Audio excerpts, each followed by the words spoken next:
Krishna Rukmini marriage. भगवान श्री कृष्ण ने और इस राजकुमारी ने भागकर की थी शादी। जाने कृष्ण विवाह का ये रोचक प्रसंग।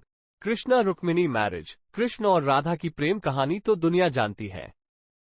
ग्वालों और गोपियों के बीच कैसे राधा कृष्ण एक दूजे के साथ रासलीला करते, बांसुरी की धुन पर झूमते। राधा भक्ति है और कृष्णा भगवान। श्री कृष्ण इतने अच्छे प्रेमी और ईश्वर हैं। उनकी प्रेमिका राधा का नाम तो हमेशा कान्हा के साथ लिया जाता है, लेकिन उनकी पटरानी से उनका विवाह कैसे हुआ ये बहुत कम लोग जानते हैं। वो कैसे एक राजकुमारी को उसकी भाई की मर्जी के बिना भगा लाए और उसको अपनी पत्नी बना दिया, ये भी रोचक प्रसंग है। ये प्रेम विवाह की कहानी है कृष्ण और रुक्मिणी की। रुक्मिणी श्रीकृष्ण की पत्नी और मां लक्ष्मी का रूप है। यूं तो भगवान श्रीकृष्ण 16,108 रानियां थी, लेकिन रुक्मिणी उनकी पटरानियों में सर्वप्रथम है। देवी रुक्मिणी और भगवान श्रीकृष्ण का विवाह विदर्भ के राजा भीष्मक के पुत्र का नाम रुक्मी और पुत्री का नाम रुक्मिणी था। राजा भीष्मक अपनी पुत्री से बहुत प्रेम करते थे और उनके विवाह के लिए योग्य वर की तलाश में थे, मगर रुक्मिणी के मन में शुरू से ही भगवान श्रीकृष्ण बसे हुए थे। श्रीकृष्ण की कहानी रुक्मिणी कई लोगों के मुंह से सुन चुकी थी।